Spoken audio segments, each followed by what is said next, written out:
There's a constant pressure to win at all costs. We are told by the world that the ends justify the means if we can make them sound righteous enough. But in the redemptive work of God, we're called to win the right way. I'm Michael Quinn Sullivan with a reflection on life and liberty.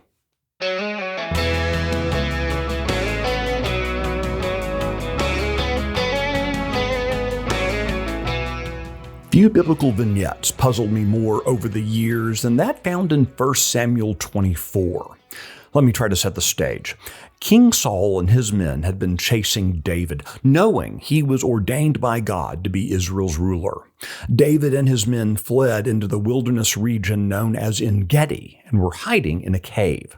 It was into that very cave that King Saul entered to relieve himself.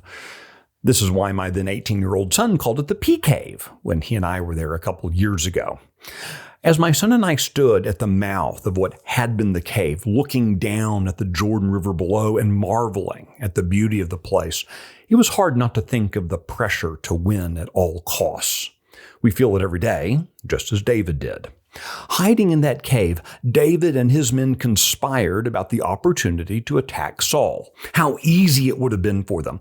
As it happened, David snipped a piece of Saul's robe without the king's knowledge, but he immediately regretted it as a cowardly act. David then forbade his men from taking any other action. It always puzzled me.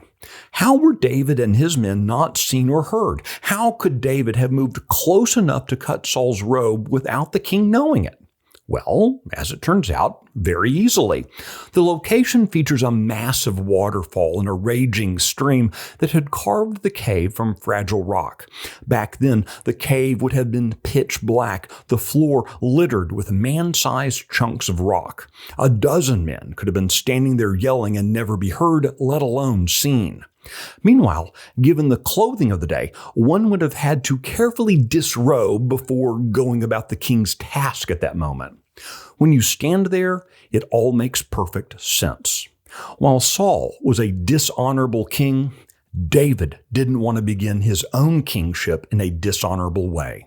While Saul would have thought nothing of killing David with his proverbial pants down, David wanted Saul to keep his dignity.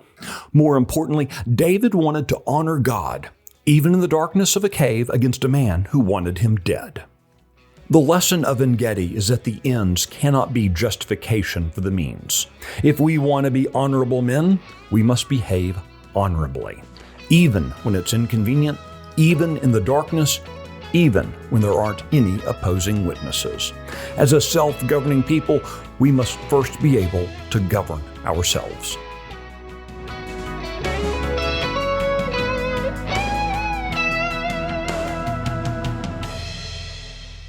Hey, if you like the Reflections podcast, be sure to subscribe, rate it, leave a review, and encourage your friends to listen. The Reflections podcast is presented by Texas Scorecard and was produced today by Walker York in the 1836 studios.